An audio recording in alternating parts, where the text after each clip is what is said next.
जय हिंद दोस्तों, मैं आप सभी का दोस्त आपका छोटा भाई प्रवीण। दोस्तों, आज मैं आप लोगों के साथ रियलिटी कुछ बातें बताना चाहता हूँ। पहले ही बता दूँ कि जो दिखता है वो होता नहीं है। दोस्तों, कभी ना कभी ऐसा समय अवश्य आता है, हर मनुष्य के जीवन में ऐसा समय अवश्य आता ही है। जिसको आप अपना समझते हैं वो अपना होता नहीं है। यकीन मानिए, समस्या कुछ भी हो, सही और गलत इस धरती का नियम है। सही और गलत इंसान से ही गलत होता है, लेकिन क्या सही है और क्या गलत है ये हमें जानना चाहिए। कभी भी ये ख्याल नहीं रहना चाहिए कि एक ही पक्ष सही हो और दूसरा पक्ष गलत हो। कभी नहीं ऐसा ख्याल होना चाहिए। और एक तरफा होने से आप सामने वाले व्यक्ति जो आपके लिए दिन रात मेहनत करके आप लोगों का अगर भविष्य बनाया है, कुछ सिखाया है, बताया, समझाया है, आगे पहुंचाया है, बढ़ाया है, जीवन में एक नया उद्देश्य दिया है, एक अच्छा मार्ग दिया है, उसको आप यदि गलत समझते हैं, यह बहुत बड़ी भूल है, आपकी बहुत बड़ी भूल है। जीवन में उस व्यक्ति का हमेशा कद्र करना सीखिए जिसने आपको जीरो से उठाया है। उस व्यक्ति को आप लोग कभी भी मत भूलिए। और याद रहे, समय सबका बदलता है और ईश्वर सबको देखता है और मौका सबको देता है भगवान।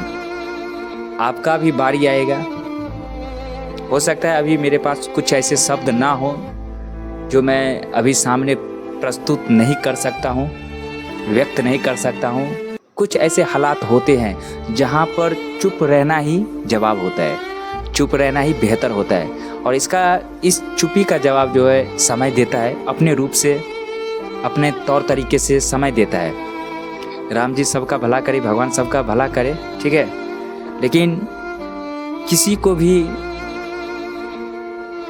गलत समझने से पहले यह अवश्य जान लीजिए कि सच में सामने वाला बंदा, इंसान गलत है या नहीं। क्योंकि जो इंसान आपके प्रति जो 10 साल 11 साल यानी अपने जीवन को जो बलिदान कर दिया, कुर्बान कर दिया, अपनी ज़िंदगी के बारे में नहीं सोचा, उस इंसान के प्रति अगर उंगली उठा रहे हैं तो आप समझिए कि आप कैसे इंसान हो सकते हैं। वजह जानने का प्रयास करिए, यही चीज़ कहूँगा। आप लोग तो हमसे बड़े हैं, ठीक है, बड़े हैं। वजह जानने का बस प्रयास करिए।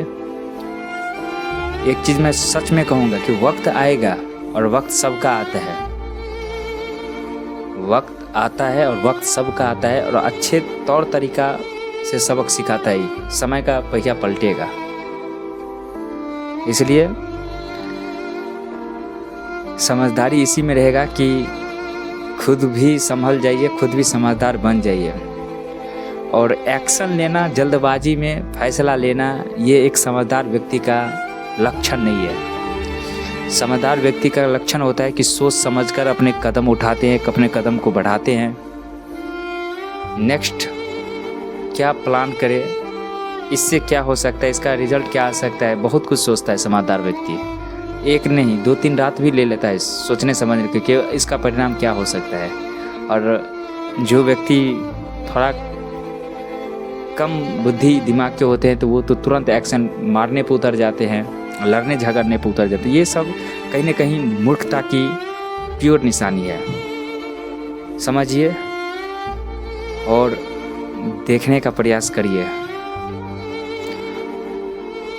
और हमसे जहाँ तक मदद किसी को हो, मांगने का इच्छा हो, तो मैं ईश्वर से यही प्रार्थना करता हूँ कि भगवान हमेशा उसको खुशी रखे। और हम जहाँ तक मेरी बात है, मैं सबका मदद करने के लिए हमेशा के लिए तैयार हूँ। मैं पहले भी अपने जीवन को बलिदान कर ही दिया हूँ और हमेशा के लिए ये जीवन जो है बलिदान की ओर ही दिया हूँ। कुर्बान करके मैंने किसी को उठाया है, बनाया है। मैंने अपने लाइफ में कुछ नहीं, अपने बारे में कुछ नहीं मांगा है, ईश्वर से कभी नहीं। इसलिए पछताना तो पड़ेगा ही, पछताना तो पड़ेगा ही। खैर, चलिए एक अपने अपने जीवन में गोल बना लेते हैं कि आगे अब जो हुआ से हुआ, जो हुआ से हुआ।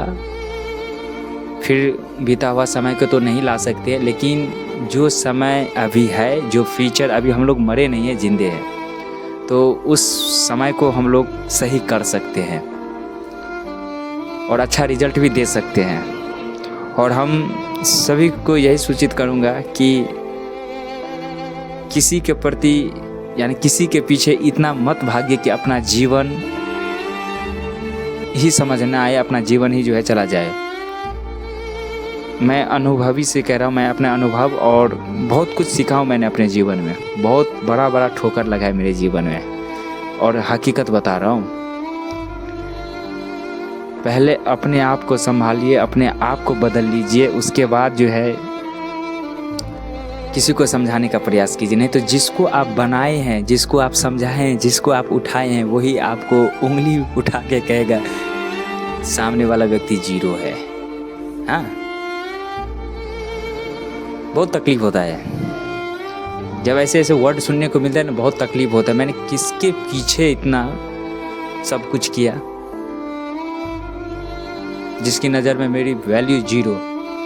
मुझे आज भी याद है दोस्तों कि मैं जब अपने टीचर के यहाँ पढ़ता था ना, मैं भी एक तेज स्टूडेंट में गिना जाता था, चाहे वो मिडिल स्कूल हो या अपने कोचिंग, जहाँ पे मैं 5 साल कोचिंग किया, पढ़ा, वहाँ पे एक बार भी मैंने पिटाई नहीं हुआ मेरा। दोस्तों, गुरु का आशीर्वाद है और मेहनती इंसान हूँ, भगवान के आशीर्वाद है, राम जी की कृपा है मुझ पे, ठीक है। और मैं यही आशा करता हूँ कि यही मेहनती मुझे यहाँ से उठा के और आगे लेकर जाए। मुझे हो सकता है भगवान ने कुछ मुझे दिखाने के लिए, समझाने के लिए कुछ किया हो, और मुझे ऐसा एहसास हो रहा है कि भगवान जो भी करता है अच्छा करता है, और भगवान कभी ये नहीं चाहता है कि किसी भी व्यक्ति का जीवन खराब हो, क्योंकि कुछ रिश्ते भगवान इसलिए ख़राब करते हैं कि ताकि हमारी और तुम्हारी ज़िंदगी खराब ना हो। चलिए आज के लिए मैं इतना ही रखता हूँ। हर हर महादेव। जय हिंद, वंदे मातरम।